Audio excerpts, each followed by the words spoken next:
what am I going to get? So if I could get the 7 points, that still wouldn't put me in the lead.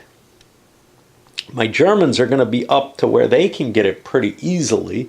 I think I'm going to be cranking good points on the Germans, and I'm just not convinced that the Italians are a good idea. So I think I'm just not going to flip over my action counter. You're allowed to do that, in which case, hey, there's no real reason to hold anything except maybe the augury here to prevent somebody from playing an event that could really help them. I'm holding that with this guy already. Nobody knows this, but I got to decide if Gray wants to do it. Yeah, they're going to hold it too. So I'm going to discard these two countries that I was planning on taking. Maybe I'll draw something better and go ahead with my discard for the Empire. But right now, getting 2 points for the Khmer doesn't look all that terrible. Another one of these.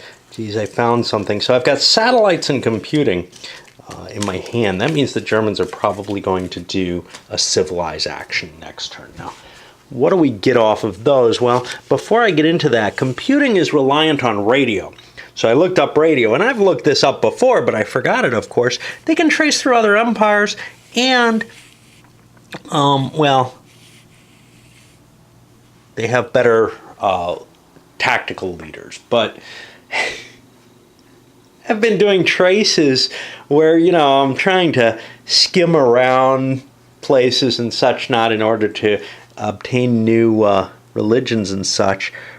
Of course, radio's way up here, so not many people have it. I don't think it's really affected anything. But again, I forgot what an effect of the game is, another one of these effects in the game.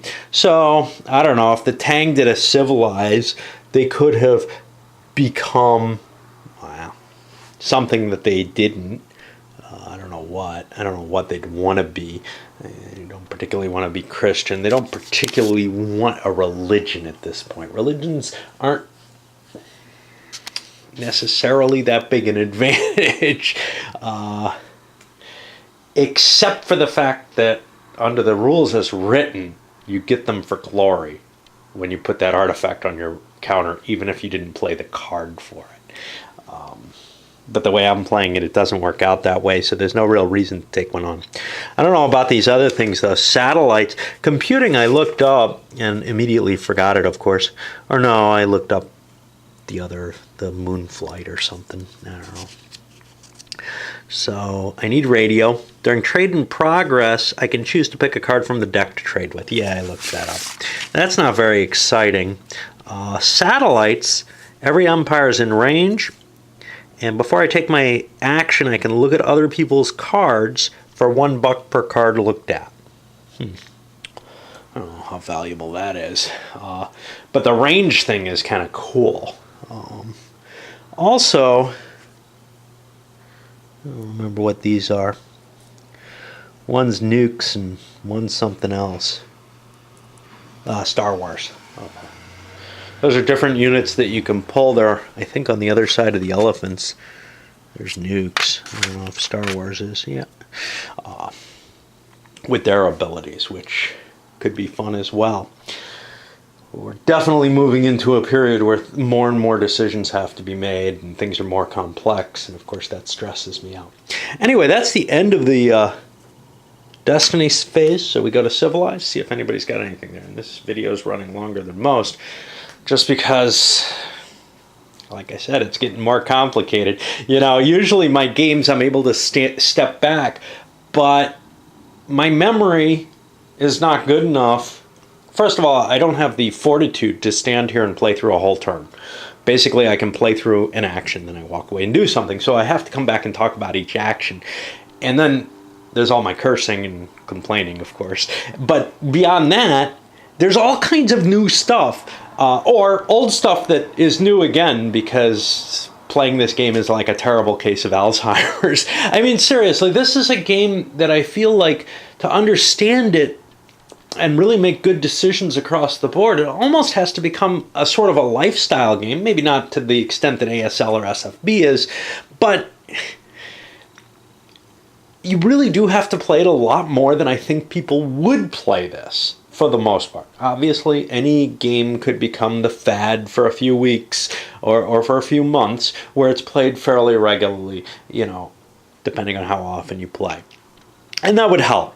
But if you haven't been playing it regularly, you can forget all this stuff. It's all these picky little abilities. So, as cavalry decreased in importance, elephants also decreased in importance, but I forgot about one key thing. Once you enter Era 7, there are no more elephants on the board. Now, I don't know if I've got any kicking around somewhere. People had them in their force pools, but they hadn't been building them. There might be one now. So they've outlasted their usefulness by a little bit. But that's really key because otherwise they would be very potent against tanks, which count as cavalry. It's kind of disturbing that they're still potent against horse artillery, which you think, you know, could position itself far enough away from the elephants that it could really wipe them out. I almost feel like they should probably stop being effective out in Era 6 instead of 7. Just personal feeling there. We're talking about the Napoleonic era.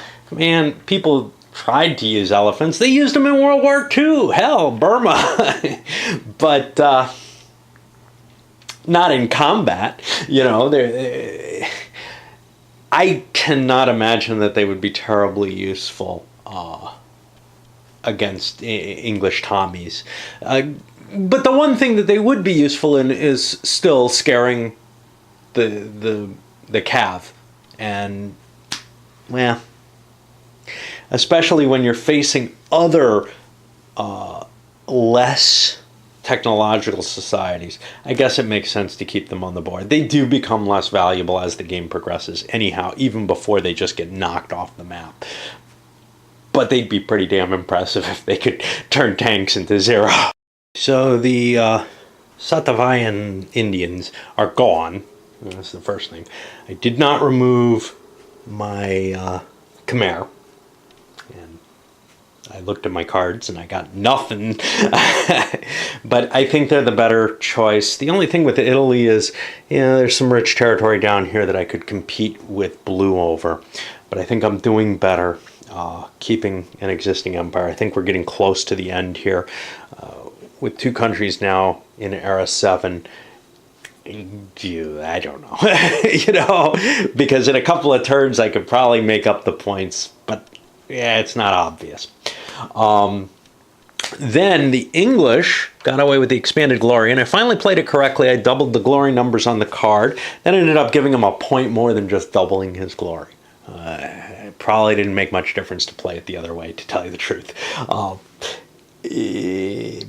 But in of particular note, Gray did not stop him from getting there, and he made quite a bit of glory there, 10, 14 points or something over the whole. Not that much from Java, but the Brits were able to pull in some. And, you know, with capitalism, they're able to make some during their turn, too, which is kind of, if they do the trade, which is kind of cool. I got to count points for everybody else. I did move the progress tracks forward, though, and that's kind of exciting. In the end, the point spread here. The Irish, Russians are jumping ahead. That hit on Japan was huge. That took away potential for other points. I don't know if Japan could have gained much yet, but the fact that the Arabs are gone, they wouldn't have been gaining too much either, I don't think. Hard to tell. There were a lot of Islamic countries, so I don't think they're, you know, once they got trimmed down in size, they were no longer that big a deal. Their big points were coming from being the biggest Islamic country. Ireland's still cranking as the biggest Christian country, though, and that's something somebody's got to think about. Do I want to become Christian to slow this thing down? And as soon as, you know, if one of the big countries becomes Christian, now obviously these guys cannot, but Pink, they're Islamic, damn them. You know, it's a pain in the ass for most of these countries to do so because they'll invoke disorder in themselves. Germany, I think, could, though. They have no real reason not to. So that might be a strong position for them, especially since they're probably going to civilize.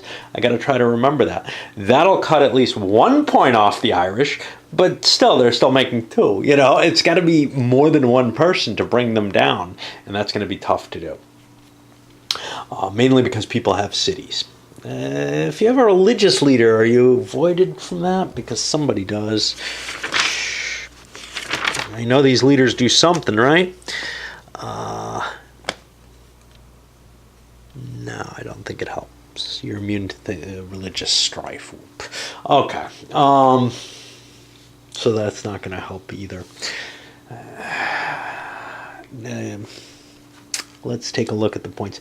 Yellow, well, boosting the English made them a lot of points. You can see blue actually is cranking up there, but they got passed by yellow, so they're not actually doing all that well. The biggie is green's running away with it now in a way that brown had been before. Got to be very careful, but here's the bright point.